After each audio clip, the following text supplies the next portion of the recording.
ஐயா வணக்கங்க ஐயா. வணக்கம்.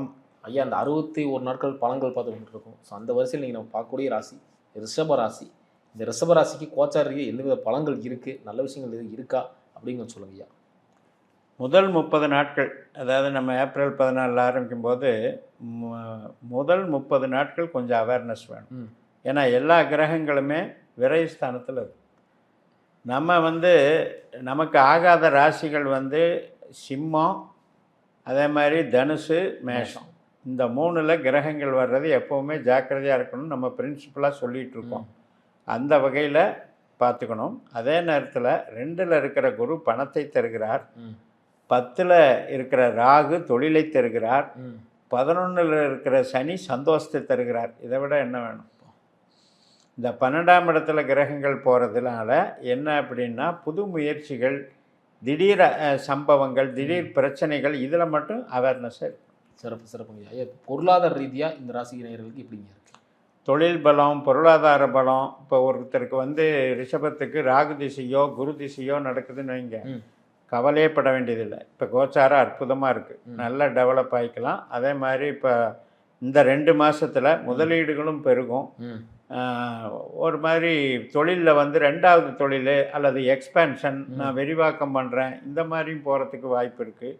வெளிநாடு தொடர்புடைய வணிகங்களும் சிறப்பாக நடக்கும். இம்போர்ட் எக்ஸ்போர்ட்டு, ஃபைனான்ஸில் தொழிலாக பண்ணுறாங்க இல்லையா, அதுவும் நல்லாயிருக்கும். அதே நேரத்தில் கன்ஸ்ட்ரக்ஷன் லைனும் ரொம்ப ரொம்ப பிரமாதமாக இருக்கும். ஒரு எதாக இருந்தாலும் ஒரு பல்காக ஒரு லோடு அனுப்புகிற மாதிரி, ப்ரொடக்ஷன் பண்ணி லோடு அனுப்புகிற மாதிரி, அந்த மாதிரி விஷயங்கள்லாம் சிறப்பாக இருக்கும். காற்று சம்பந்தப்பட்ட தொடர்புடைய தொழில்கள் அப்படிங்கிறதெல்லாம் ரொம்ப சிறப்பாக இருக்கும். இப்போ இது காற்றுன்னா எடுத்துக்கிட்டிங்கன்னா உங்களுக்கு ஏர் கம்ப்ரஸர்லேருந்து எல்லாமே எடுத்துக்கலாம். அதே மாதிரி ஹெலிகாப்டர்லேருந்து ஏர்ஃபோர்ஸில் எல்லாமே எடுத்துக்கலாம். அதுக்கு தயாரிக்கிற உதிரி பாகங்கள், இன்றைக்கி இஸ்ரோவுக்கு போகுதுன்னா அதுக்கு எத்தனை உதிரி பாகங்கள் எங்கெல்லாம் தயாரிக்கிறாங்க. அதுக்கு யூஸ் பண்ணுற லாரி இருக்குல்ல, ஆமாம், அது போக்குவரத்துகள், இது முதல் கொண்டு எல்லாமே தொழிலுக்கு சப்போர்ட்டாக இருக்குது. 10ல் பாம்பு இருந்தால் எத்தி பணம் பறிப்பான்னு சொல்லுவான். அந்த அமைப்பு இப்போ அருமையாக வேலை செய்யும். சிறப்புங்க ஐயா. அடுத்து பார்த்தீங்கன்னா ஆரோக்கியம். இவங்களுக்கு ஆரோக்கியம் எப்படிங்க? ஆரோக்கியத்தை பொறுத்த வரைக்கும் ராசி அப்படின்னுடைய பலம் அங்கே சுக்கிரன்கிட்டையும் இருக்குது. அதே போல் சூரியன், சந்திரன், செவ்வாய், இந்த 3 கிரகங்கள் இருக்கு. இந்த கிரகங்கள் சித்திரை மாதத்தில் விரயத்தில் போகிறதுனால ரொம்ப ரொம்ப கவனமாக இருக்கணும். என்ன அப்படின்னா, ஹீட் எனர்ஜி, தூக்கம் வராமல் இது பண்ணுறது. இப்போ இந்த மெட்ராஸ் ஐனெல்லாம் சொல்கிறாங்க இல்லையா, அது மாதிரி கண் சிவக்கிறது. அதுபோக நமக்கு ஃபீவர் வருது. ஜுரத்துக்கு சூரியன், செவ்வாய் எல்லாமே ஒன்று சேர்றது தான் ப்ராப்ளம். ஸோ ஆரோக்கியத்தில் கவனம் செலுத்தணும் முக்கியமாக. அதுலேயும் இப்போ நமக்கு சூரியன், கேது, சுக்கிரன், இந்த 3 திசைகள் நடக்கிறவங்க கவனமாக பார்த்துக்கணும். அந்த புத்திகள் நடக்கிறவங்க கூட கவனமாக பார்த்துக்கணும். அட்வான்ஸாக செக் பண்ணி ரெடி பண்ணிக்கணும்.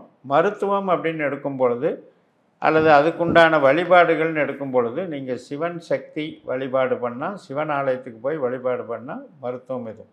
அதாவது லிங்க வழிபாடுங்கிறதுல ஜுரஹரேஸ்வரர்னு சொல்லுவாங்க. அந்த சிவனுக்கே அது ஒரு பேர் உண்டு, அந்த உஷ்ணத்தை தணிக்கிறவர் அப்படின்னு. அதனால் சிவனுக்கு அபிஷேகம் பண்ணுறது, சிவ ஆலயங்களுக்கு போகிறதெல்லாம் சிறப்பாக. ஐயா அடுத்து பார்த்தீங்கன்னா திடீர் பிரச்சனைகளும் கஷ்ட நஷ்டங்களும் வரது இவங்களுக்கு எப்படிங்க இருக்குது? அதை இப்போ 4ஆம் இடம், 8ஆம் இடம், 12ஆம் இடம், அதில் யாருக்கெல்லாம் கேது திசை, சுக்கிர திசை அந்த 4, 8லேயே இருந்தாலும் அது வலிமையாக செயல்படும். அல்லது வேறு கிரகம் இந்த 4, 8, 12ல் இருந்தாலும் வலிமையாக செயல்படும். புத்தி நடந்தாலும் ஆமாம், சிம்மத்திலேயோ தனுசுலேயோ மேசத்துலேயோ இருக்கிற கிரகங்கள் தசாபுத்தி நடக்கும்போது திடீர் விபத்துகள். இப்போ சுக்கிரன் வாகனக்காரகன்.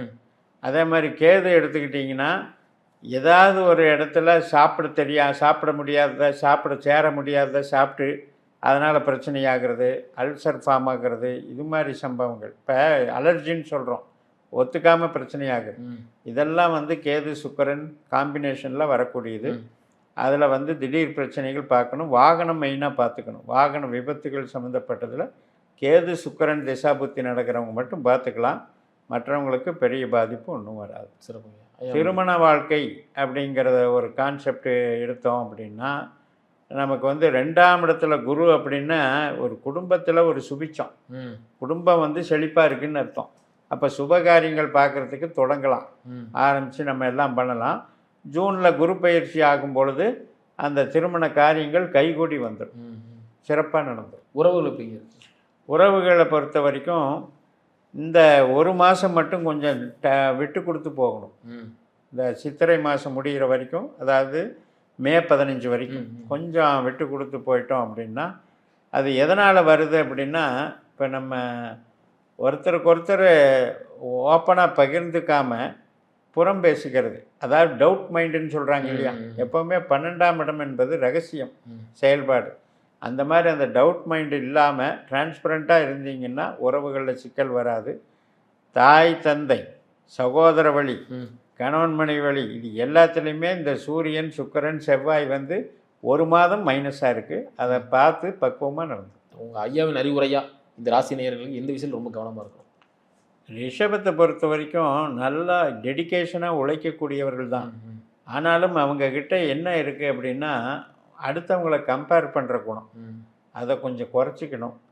அது வந்து என்ன ஆகுது அப்படின்னா, நான் வந்து சுப்பீரியர், அடுத்தவங்களை வந்து இப்படி ஏதாவது டவுனாக இருக்காங்க அல்லது அந்த மாதிரி டவுனாக ட்ரீட் பண்ணுறது, இந்த விஷயத்தை கொஞ்சம் இது பண்ணிக்கணும். ரோகிணி நட்சத்திரத்தினுடைய தன்மை அப்படிங்கிறது சுயநலத்தன்மை, சுயகாரிய புலின்னு சொல்லுவாங்க. அதனால் உழைக்கிறது தான். அதே நேரத்தில் நான் தான் எல்லாம் அப்படிங்கிற அந்த இதை விட்டுருங்க. அதை விட்டுட்டோம் அப்படின்னா ஓரளவுக்கு நமக்கு, ஏன்னா இப்போ சனி நல்லா இருக்கார், ராகு நல்லா இருக்கார், குரு நல்லா இருக்கார், இந்த மாதக்கோள்களெல்லாம் இப்படி வர்றதுனால உறவுகள்கிட்ட நம்ம பேரை கெடுத்துக்க வேண்டாம். அப்போ அந்த கர்வத்தை விட்டு போனீங்கனால, விட்டு கொடுத்து போனீங்கனால காலம் உங்களுக்கு கையில் நல்ல பலன்களை கொடுக்கும். சிறப்புங்க, ரொம்ப அற்புதமாக சொன்னீங்க. மீண்டும் அடுத்த காலம் சந்திக்கலாம். நன்றிங்க.